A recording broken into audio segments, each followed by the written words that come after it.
तरफ शहरी आबादी थी, एक तरफ पहाड़ थे, और सामने जो 3.5 मील का एरिया था, तकरीबन 5.5 किलोमीटर, ये खाली था, यहां से दुश्मन आ सकता था। इसलिए खत्मी मरतबत ने खंदक खुदवाई जो 5 गज चौड़ी थी, 5 गज गहरी थी, 5.5 किलोमीटर लंबी खंदक, और इस पर 8 चौकियां कायम की।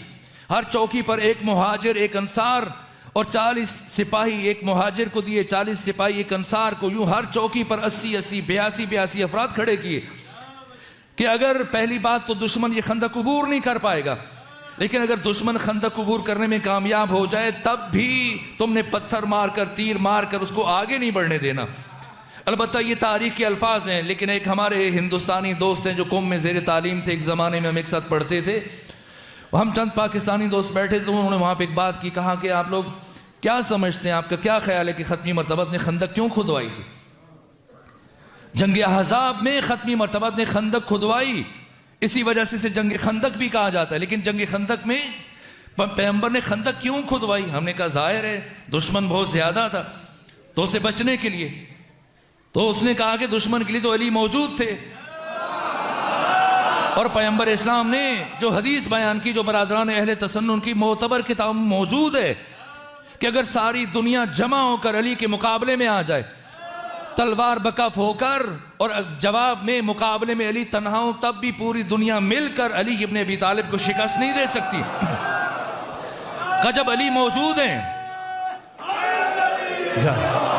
तो जब अली मौजूद हैं तो फिर खंदक क्यों खुदवाई, किसका खौफ है? का जहाँ तक मैं सोचता हूँ, मुझे ये समझ में आता है कि खत्मी मरतबत ने दुश्मनों के खौफ से खंदक नहीं खुदवाई, बल्कि अपनों के खौफ से खंदक खुदवाई, कि जिस तरह से मुझे जंग ओहद में छोड़कर भाग के चले गए, कहीं जंग खंदक में भाग के ना चले जाएं। और अब आलम यह है कि 27 दिन तक मुसलसल दुश्मन खंदक के उस पार खड़ा रहा, और आहिस्ता आहिस्ता उनमें यास और नौमीदी पैदा होना शुरू हो गई। क्या करें, किस तरह से इस खंदक को अबूर करें? यहां तक कि कुफ्र के सरदारों ने अपने सर जोड़े, और उसके बाद उन्होंने तय किया कि जो हमारे बड़े बड़े दिलावर शुजा हैं, बड़े बड़े पहलवान हैं, किसी तरह से वो खंदक अबूर करके जाएं और वो जाके मुबारजा तलब करें। चुनांचे तय हुआ, और 7 बड़े सूरमा, बड़े बहादुर, जिनकी बहादुरी पूरे अरब में ज़रबुल मिसल थी और मिसाल दी जाती थी, जिनमें सबसे पहले आमिर बिन अब्दुवद अल आमिरी था। इसके बाद दूसरे नंबर पर इसी का बेटा हासिल बिन आमिर बिन अब्दुवद अल आमिरी था। तीसरे मरहले पर मंबा बिन उस्मान, चौथे नंबर पर नौफल बिन अब्दुल्ला, 5वें नंबर पर अकरमा बिन अबू जहल, 6ठे नंबर पर हबीरा बिन अबी वहब, और 7वें नंबर पर जर्रार बिन खत्ताब फहरी। ये 7 बहादुर, ये 7 जर्नैल अपने घोड़ों को एड़ लगाई और ये खंदक अबूर करके आ गए। ये पढ़िए, इस्लाम की तारीख है। इमाम शम्सुद्दीन ज़हाबी ने तारीख़ इस्लाम में इसी तरह से लिखा है। इस तरह से इब्न जरीर तबरी ने तारीख़ तबरी में, इब्न कसीर ने अल बिदाया व निहाया में, इब्न असीर ने अल कामिल में, इब्न खलदून ने तारीख़ इब्न खलदून में, याकूबी ने, मसूदी ने, इब्न असाकिर ने तारीख़ मदीनत दिमश्क में, खतीब अबू बकर खतीब बगदादी ने तारीख़ बगदादी में, तमाम मुर्रिखीन ने लिखा है कि 7 अफराद खंदक अबूर करके गए, जिनमें सबसे आगे आगे आमिर इब्न अब्दुवद था। और आमिर इब्न अब्दुवद जब खंदक अबूर करके पहुंचा मुसलमानों के इस क़यामगाह के बाहर, तो उसने कहना शुरू किया, मोहम्मद मुस्तफ़ा किसी को भेजिए मेरे मुकाबले में। यहाँ तक कि ऐसा सुकूत था खत्मी मरतबत के खैमे के बाहर, जो मुसलमान जमा थे, फौजी जमा थे, ऐसा सन्नाटा कि कुरान ने अजीब कैफियत बयान की। इसलिए कि मदीने के अंदर से भी जो कैफियत थी वो बहुत परेशान कुन थी। चूँकि अबू सुफियान ने यहूदियों के सरदार हई बिन अख्तब से कहा कि तुमने किसी तरह से कबीले बनु नज़ीर के सरबरा काब बिन असद को कायल करो कि वो हमारा साथ दे। पहले काब बिन असद हई बिन अख्तब की बातों में नहीं आया, लेकिन बाद में उसने कहा कि ठीक है मैं तुम्हारा साथ दूंगा। अब मदीने के अंदर से भी खतरा है मुसलमानों को, इसलिए कि यहूदी बगावत पे उतर आए। तरहाली के पैगंबर ने उनसे पैमान बांधा था कि हम आपस में जंग नहीं करेंगे, और अगर हम में से किसी फरीक पर जंग मुसल्लत की गई तो हम मिलकर उसका मुकाबला करेंगे। लेकिन उन्होंने पैमान शिकनी की। अब अंदर उन यहूदियों से खतरा है, काब बिन असद के कबीले से। ये हज़ारों यहूदी, बाहर 10,000 का लश्कर है, और बीच में मुसलमान है। और मुसलमानों की हालत ये जिसे कुरान बयान कर रही है, हदीस नहीं है।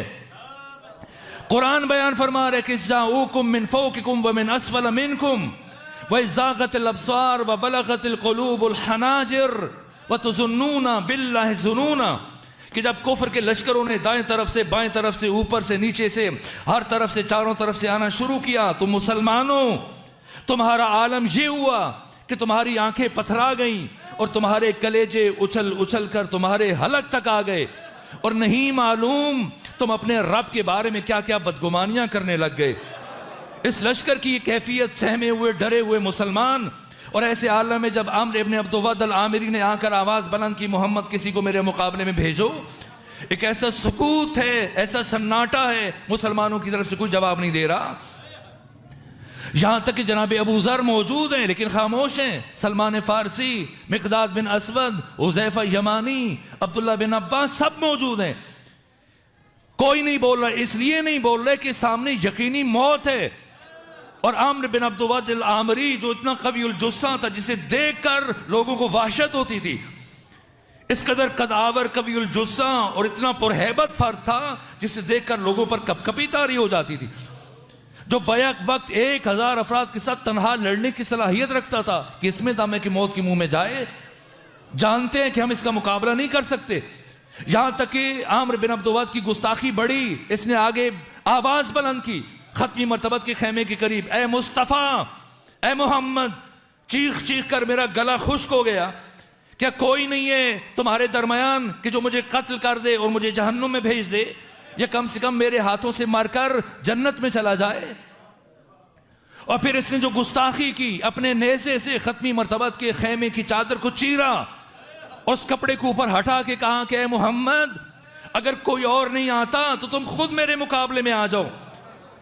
27 जंगों में, 83 जंगों में से 27 जंगों में खत्मी मर्तबत ने शिरकत फरमाई, लेकिन कभी इतना सख्त लफ्ज अपनी जुबान से अदा नहीं किया जो जंग अहज़ाब में फरमाया। जैसी गुस्ताखी सुनी, फरमाया मल हाज़ल कल्ब, कौन है जो इस कुत्ते का मुंह बंद करे।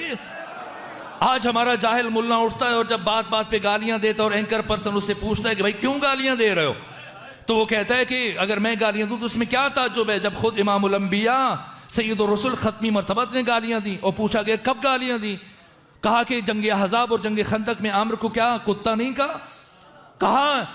तो जब अगर पैगंबर किसी को गाली दे सकते हैं, कुत्ता कह सकते हैं, तो हम क्यों नहीं कह सकते। तो मैं दस्ते अदब जोड़ के अर्ज करूं, मुमकिन नहीं है गाली बजाय खुद खत्मी मर्तबत की जुबान से कोई हल्का गैर वजनी या रकीक लफ्ज़ अदा हो जाए। साहिब खुलुक़ अजीम कि अल्लाह जिनके अखलाक की कसमें उठा रहा है, मुमकिन है कि खतरा करने के लिए जुबान से वो ऐसे लफ्ज़ अदा करता है जिनसे दूसरों को ज़्यादा तकलीफ पहुंचे और इसका गुस्सा ठंडा हो जाए। लेकिन खत्मी मर्तबत अक्ल कुल, मुजस्सम अक्ल, सरापा अक्ल, आपकी जुबान वही इलाही के बगैर हिलती नहीं है। तो मुमकिन नहीं कि आप जज्बात और एहसासात की रो में बैठ कर गाली दे रहे हो ना। पैगंबर गाली नहीं दे रहे, पैगंबर अपने दुश्मन की हकीकत को अयां कर रहे हैं, पैगंबर अपने दुश्मन की माहियत को बयान कर रहे हैं, पैगंबर अपने दुश्मन के लिए कयामत तक के चेहरे से पर्दा हटा रहे हैं और दुनिया वालों को बता रहे हैं कि खबरदार, ये जो आमर बिन अब्दुवद मेरे दरवाजे के बाहर खड़े होकर मेरे खेमे के बाहर गुस्ताखी कर रहा है, जुबान दराजी कर रहा है, मेरे दर की हुर्मत को पामाल कर रहा है, इसकी इंसानी शक्ल पे ना चले जाना कि ये इंसान है ना। जो मुस्तफ़ा के और रसूल के दरवाजे पर आकर गुस्ताखी करे वो देखने में तो इंसान है लेकिन बबातिन कुत्ता है।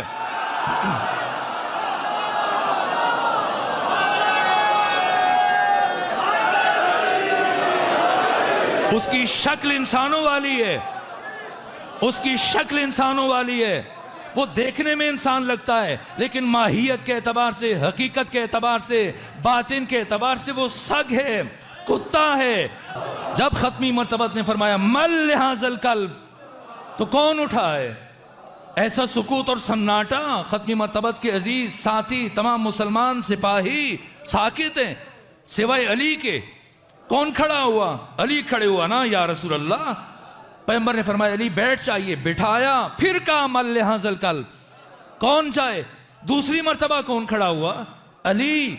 फिर तीसरी मर्तबा अली। मैं दस्ते अदब जोड़कर रूह रसूल से सवाल करता हूं, या रसूल अल्लाह, जब दुश्मन इंतजार कर रहे और बराबर गुस्ताखियां कर रहे और तौहीन कर रहा है, और जब अली ने मुकाबले की दावत कबूल कर ली और अली जाना चाह रहे हैं, तो जब पहली मर्तबा अली खड़े हुए तो रवाना कर दीजिए, बार बार अली को बिठा के फिर क्यों कह रहे हैं साथियों से कि कौन जाएगा?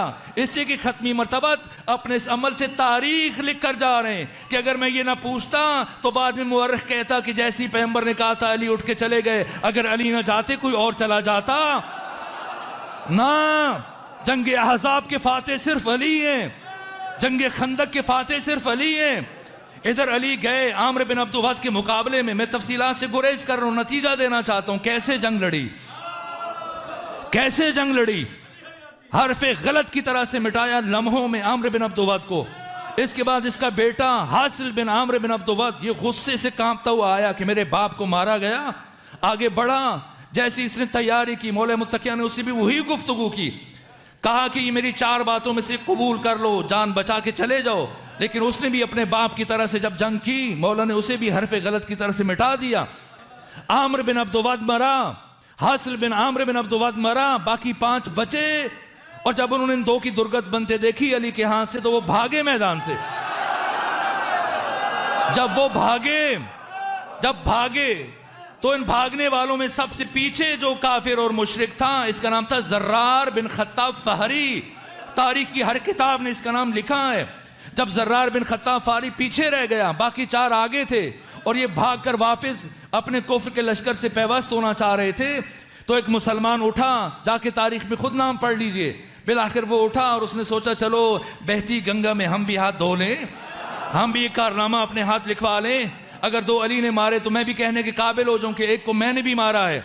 ये उठा, घोड़े पे बैठा कि भाग रहा है, पीछे से तलवार चलाऊंगा, इसकी गर्दन कट के गिरी वो मैं कह सकूंगा कि मेरी भी शमूलियत हो गई।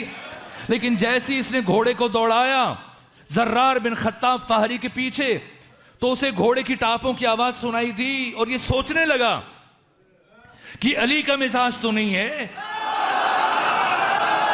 कि वो किसी भागने वाले का पीछा करे। इसलिए कि जो मैदान जंग से अली के सामने भाग रहा है वो अली से अपनी जिंदगी की भीख मांग रहा है। और अली जैसा करीम इंसान अगर दुश्मन भी भीख मांगे तो रद्द नहीं करता। ये अली तो नहीं है, फिर कौन है? सिर्फ देखने के लिए, देखिए तमाम तारीखों ने ये जुमले लिखे, सिर्फ देखने के लिए घोड़े को मोड़ा। और जो पीछे दौड़ा था ये कारनामा अपने नाम लिखवाने के लिए, उसने सोचा शायद ये मुझे अकेले देख के यहाँ मार डालेगा। वहीं से वापस भागा और खैमे रसूल में पहुंचा। जाके आप नाम खुद पढ़ लीजिए, हमने अगर बताया तो फिर परेशानी हो जाएगी आपको। और बाकी भाग निकले और ज़र्रार ने पीछे से आवाज बुलंद किया है, फलां जब तक जिंदा है मेरे इस एहसान को कभी फरामोश ना करना। तुम मुझे मारने चला था, मैंने तुम्हारी जान बख्शी है। और बाकी सब भागे और ये 5 अफराद जब भागे तो इनमें से एक फर्द नौफल बिन अब्दुल्ला, तमाम मुर्रिखीन ने लिखा कि खंदक उबूर करते हुए जाके खंदक में गिर गया।